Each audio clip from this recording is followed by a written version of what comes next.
The Pokeballs from Super Smash Bros. Ultimate will decide the teams I use for my first ever playthrough of Ultra Sun. A goat? You know, early game, that's pretty good. Xerneas! Okay. Oh, they got Giratina. That wasn't ours, though. Goldeen. All right, that's pretty OP. Swirlix. An Abra. All right.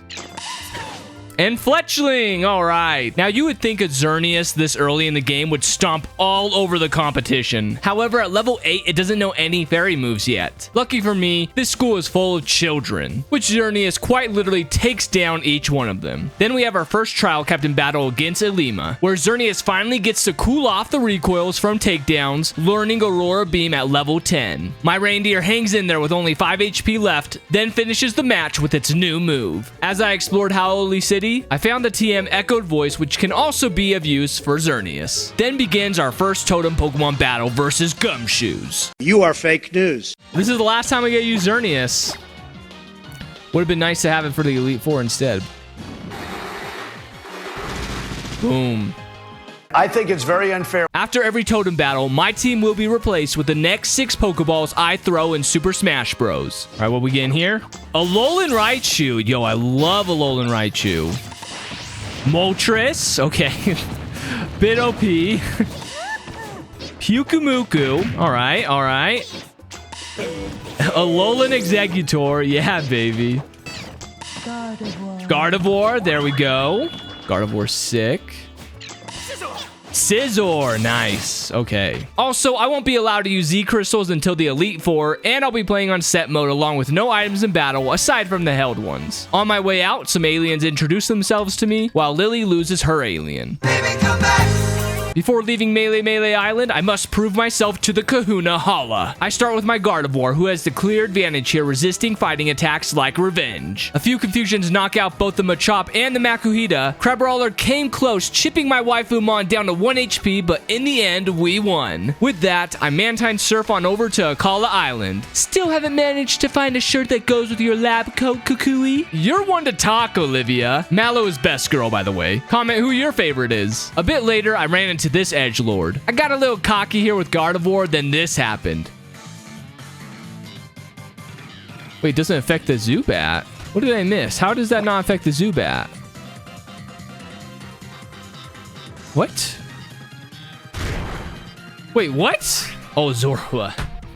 Took me a minute to figure out, but once I did, I just had Gardevoir switch to a fairy attack, then pummel the real Zubat with confusion. Because of those mistakes, though, Gardevoir was low on health, so I attempted to swap him out. However, Typno did a big brain play using Pursuit, which still attacks you even when trying to switch. I decided to give Pyukumuku a moment to shine here with her excellent defensive stats, countering their tackles, dealing double the damage in return. A few of those won us the match, but I just couldn't stop staring at Gladeon grasping onto his wrist. Is he in pain? Let me help you, buddy.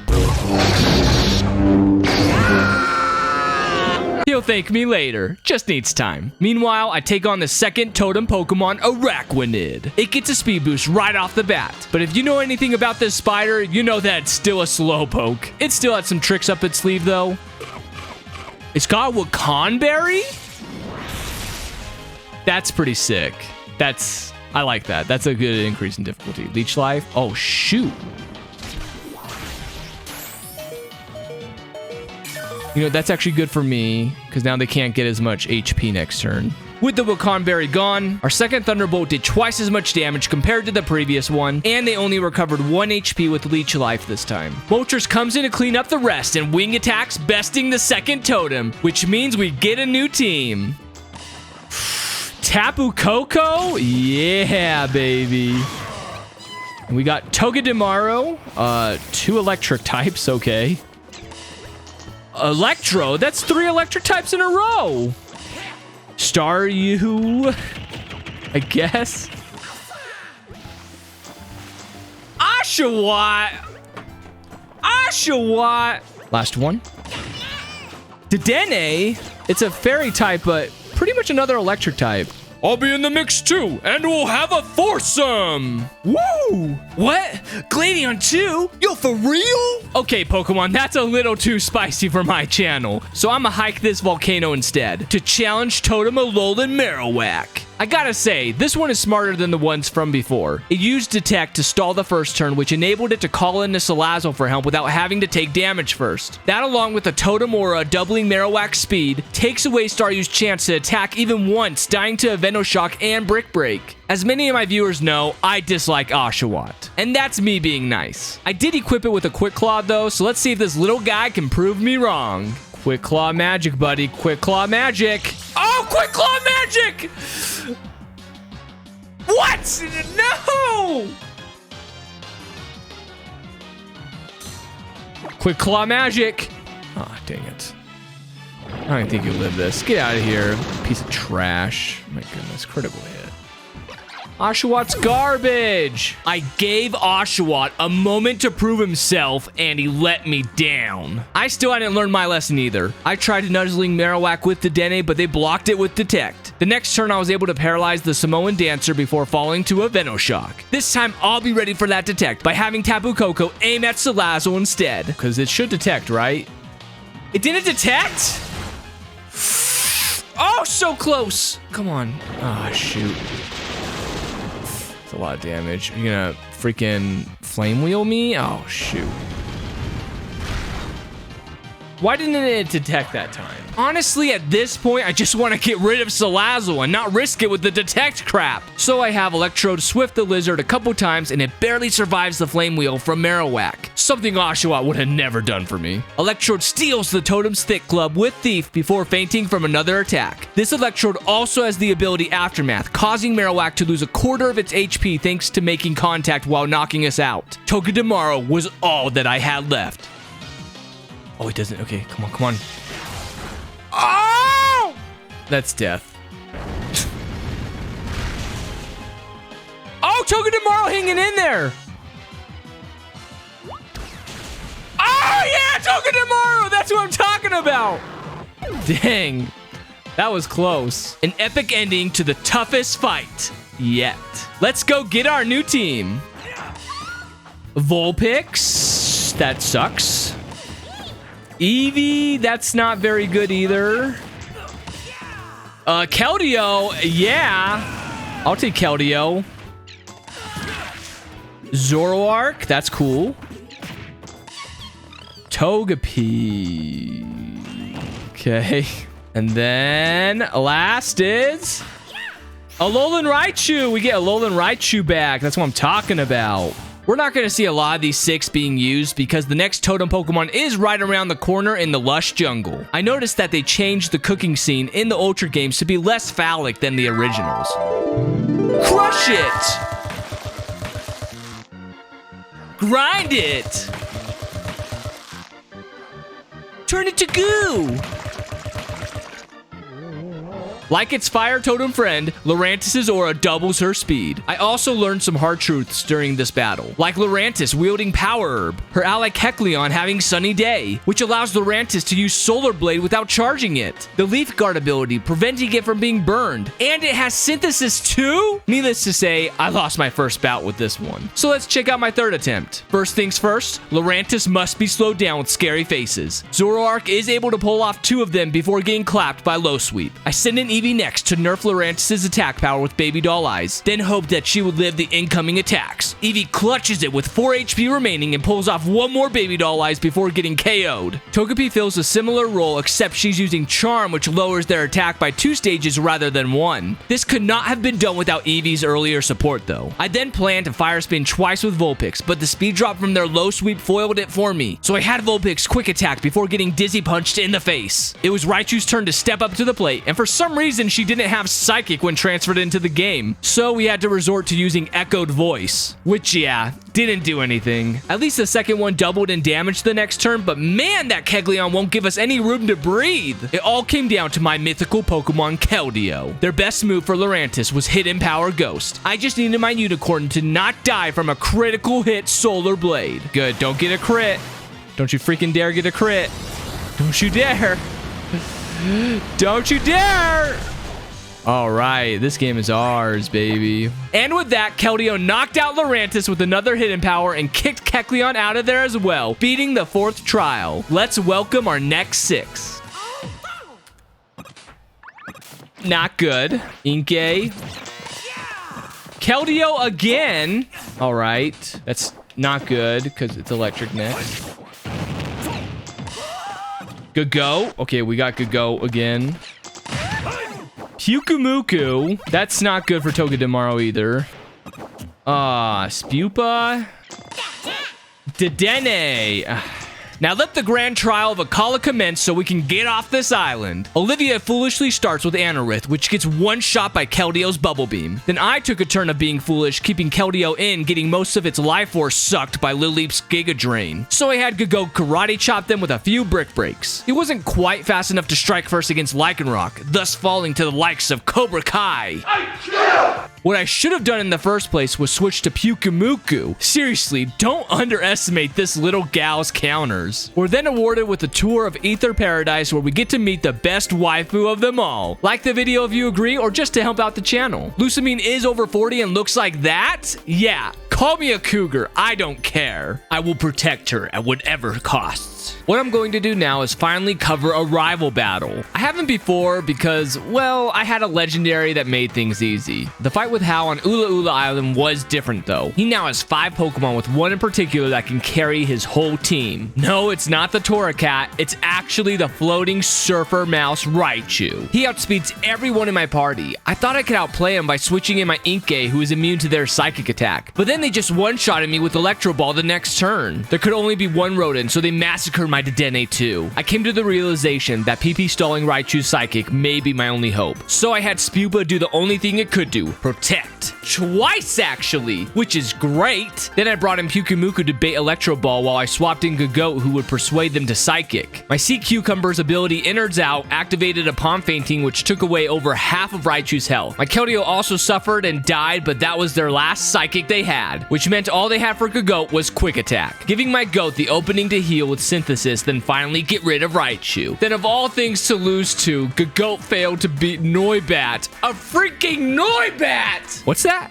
I don't have to win in order to progress? Huh. I stressed over that for nothing. What's not skippable is Sophocles' Unibrow. Stop looking at me, Swan! Honestly think this Robo Vikavolt would have made for a sick boss fight similar to the vein of Metal Sonic and Metal Mario. But no, we're stuck with the Metal Pikachu clone. After having faced 3 totems in a row with auras that boost their speed, I was happy to find out this one got bulked up defensively instead. Like the Marowak from before, this totem starts off with Spiky Shield to call a Skarmory for some help. Keldeo outspeeds both of them, double kicking Togedemaru, who responds with a Zing Zap while Skarmory sets up Stealth Rocks on my side of the field. Looks like we were speed tied because the huge roly-poly went first this time, knocking out Keldeo. And you know how happy I was to have the speed advantage? Yeah, that excitement was put to rest as I watched Skarmory use Tailwind. I thought a good counter for this situation would be to plant a Leech Seed on them. However, that didn't go as planned because to my surprise, Togedemaru had Bounce, which along with a Steel Wing clobbered my Gagoat. If anyone had defied all odds and has gotten us out of situations, it's been Pyukumuku.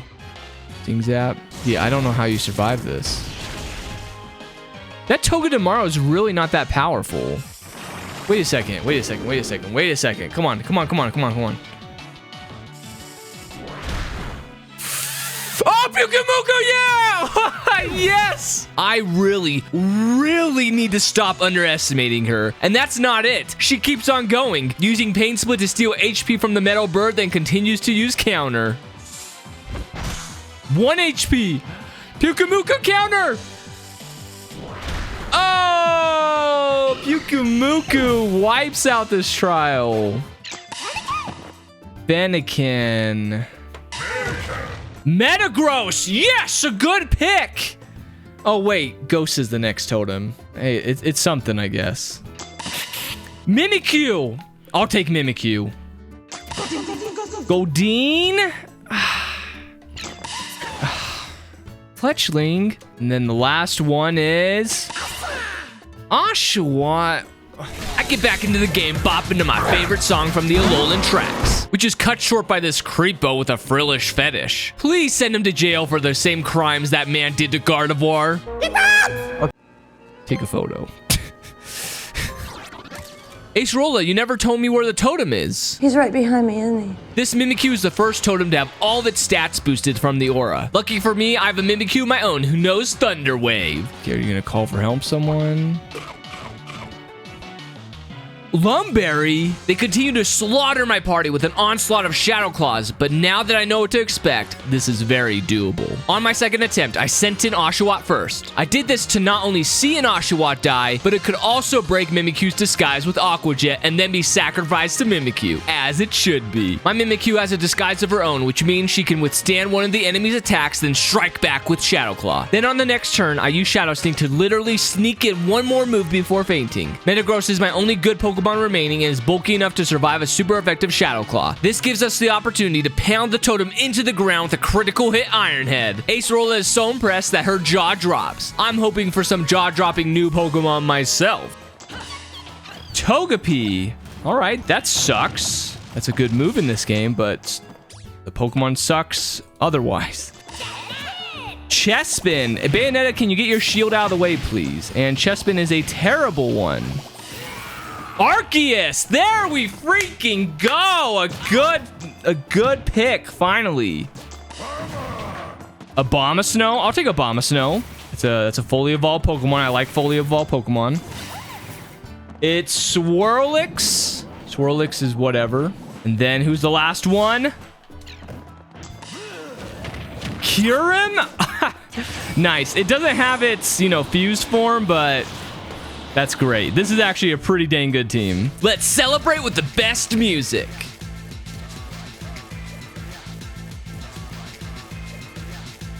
Unfortunately, the boss battles are gonna have to take a pause because Hal couldn't protect Lily from being kidnapped. And why are the children happy about this? Why are they smiling? Instead of rescuing his sister, Gladion forces us to battle. All I have to say is... Big kiss.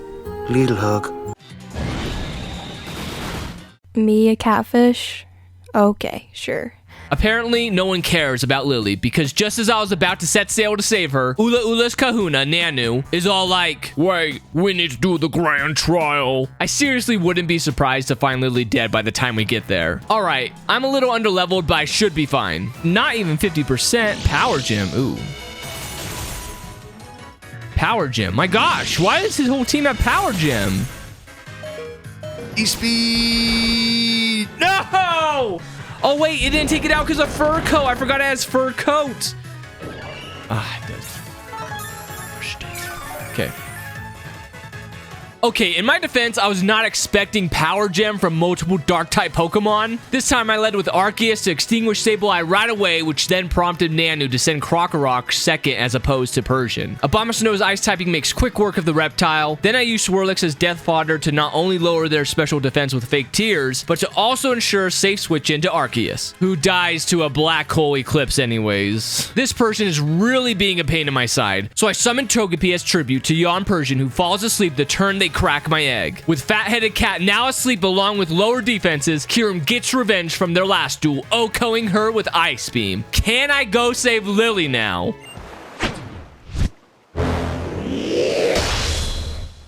I'll take that as a yes. Kuzma, I can't party right now. Okay, just one song.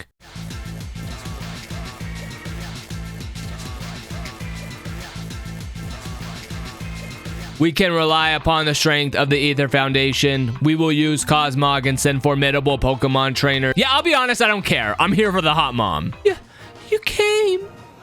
I can't believe you came. That's what she said.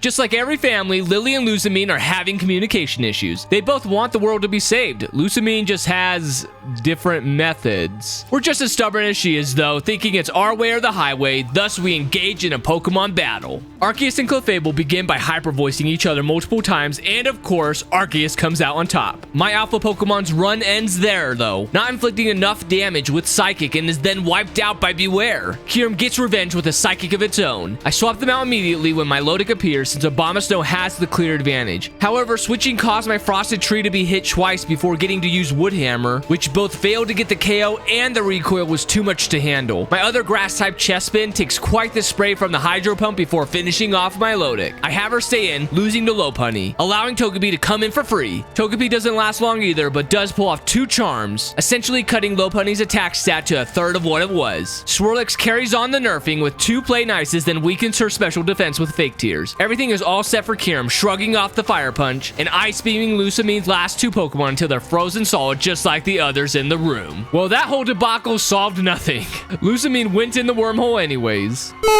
Here we go. Not wanting to wait for them to get back, I cruise on over to Pawnee Island to challenge the totem Pokemon Como-O. Going into the fight without a plan was a bad idea. All of Como-O's stats were boosted from the aura, enabling it to outspeed and overpower my entire team with Drain Punches. Why did Smash Bros make my only 3 good Mons weak to fighting? Anyways, next time I devise a scheme that was sure to win. Kyurem is thick enough to live a Drain Punch, which means we could slow down Como-O with a scary face. However, Noivern is likely still faster, thus I switched to Swirlix, hoping they both go for dragon moves, which they do. Now to do what I always do with Swirlix, Fake Tears, then painfully die from Poison Jab. Abomasnow is my next choice, but is in risk of being clapped by Noivern. Thankfully, it went for Screech, which doesn't affect Pokemon with the soundproof ability. Abomasnow uses Icy Wind, lowering each of their speed stats along with a good chunk of damage. Be that as it may, Como-O heals back up with a Drain Punch. Before going down, my Tree Ice Shards Noivern out of there. Kyurem re-enters the fray with an Ice Beam, almost getting the kill. Best part about it was that Como-O went for Dragon Claw instead of Drain Punch. Kyurem still loses, but Arceus should have this in the bag.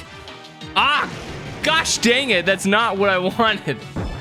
Oh, shoot. We might have lost this. Maybe I should not have gone for that Noivern. I don't know. Arceus is my only viable Pokemon left. I'm not sure if it can 2v1 these. Hey, look, we won. Only 1 totem to go, and I'm hoping my next core isn't as weak to fighting. Electrode? We take Electrode. I would so take Electrode any day of the week. A lot worse crap like Spupa. Victini. Okay, that's really good. I would definitely take Victini. Entei. Oh, baby. That's what I'm freaking talking about. Alolan Exeggutor. Okay. And Eevee. That sucks.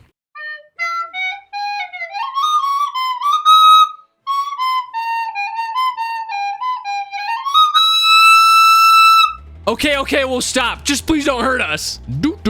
Just a kahuna on a stroll to Laguna. Ah! I'll leave this to my grandson. Dude, what a terrible grandpa. Hal is only 11 years old. Oh, hush. I know you're not in your final form. Apparently, Necrozma stole all of the light from Alola, yet we can still see each other. That doesn't make sense. It doesn't stop there. The aliens have a Lunala just chilling in their pockets. We could have used that. I also get to wear one of their suits, which really makes me a thick boy. I expected the Ultra Wormhole ride to be more exciting than it was, so I'll just skip over to Ultra Megalopolis. How does this turn into this? Cut my life into pieces. This is my last resort. I'll say it right off the bat. I was in no way ready for Ultra Necrozma. It outspeeds and one-shots everyone on my team. As I search my bag for any kind of solution to help me out, I gaze upon TM6, Toxic. In a 1 vs 6 fight, this move is downright busted. All I needed was Eevee to proc her held Quick Claw to make this plan work. Quick Claw.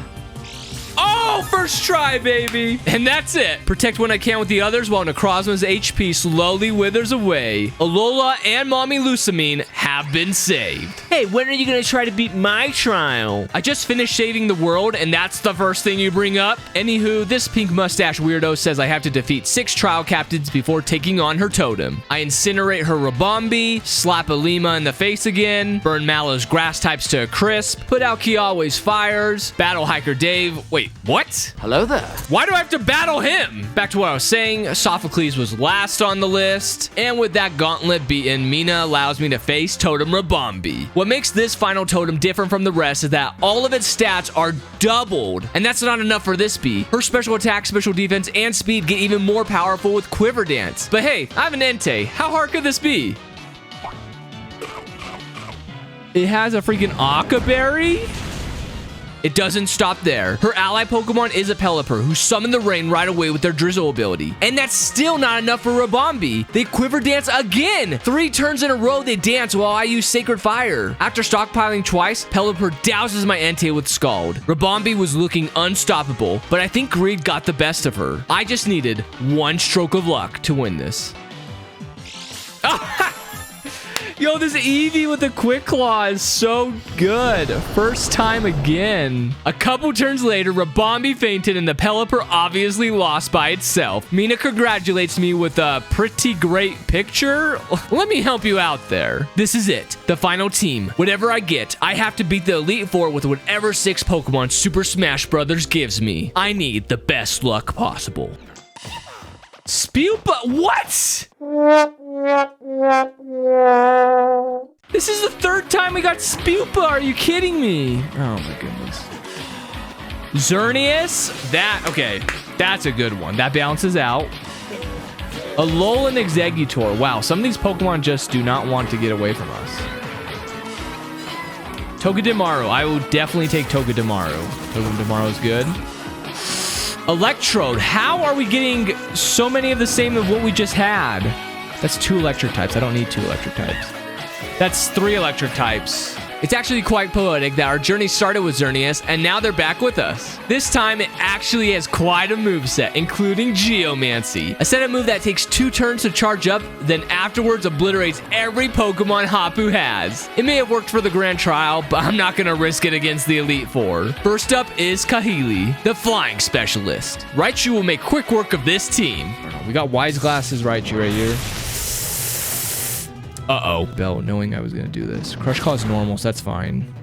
Or no, it's not. I guess I'll have to resort to Electrode in the meantime. They may not be as good as Raichu, and its special attack ain't much, but it's honest work. Xerneas takes care of the rest. 1 down, 4 to go. I decided to rip off the band-aid for who I thought would be the toughest, that being Mullane. Turns out I was right, especially his Dugtrio. It outspeeds my whole team, is a ground steel type, which has the advantage against over half of my party, and holds Steelium Z. 3rd time's the charm, and I'm allowed to use Z moves now, so I start off with Gigavolt Havoc, but that Klefki doesn't even come close to dying. In fact, a Thunderbolt right after couldn't even finish it. The reason I want this thing gone so bad is because it likes to set up hazards like spikes. Before knocking it out for sure, I put up a Reflect to prepare for things to come, particularly the Dugtrio. This is the only thing Spupa is good for, baiting their Z move to waste on Spupa. Now Exeggutor will only be hit by a subpar move, then incinerate the mole with Flamethrower. Yeah, I don't understand how she can do that, but I won't question it now. I saved the Fire Breather for later, just in case, while Togedemaru Zing Zaps the Bisharp out of here. She gets knocked out in return by Metagross, then Exeggutor comes back blasting flames at them, taking care of Metagross, but came just short of beating Magnezone. Nothing a legendary can't handle though. 2 down, 3 to go. And I'm not so nervous about the remaining Elite Four members. The Team Grass Knot really makes Olivia's entire team a cakewalk.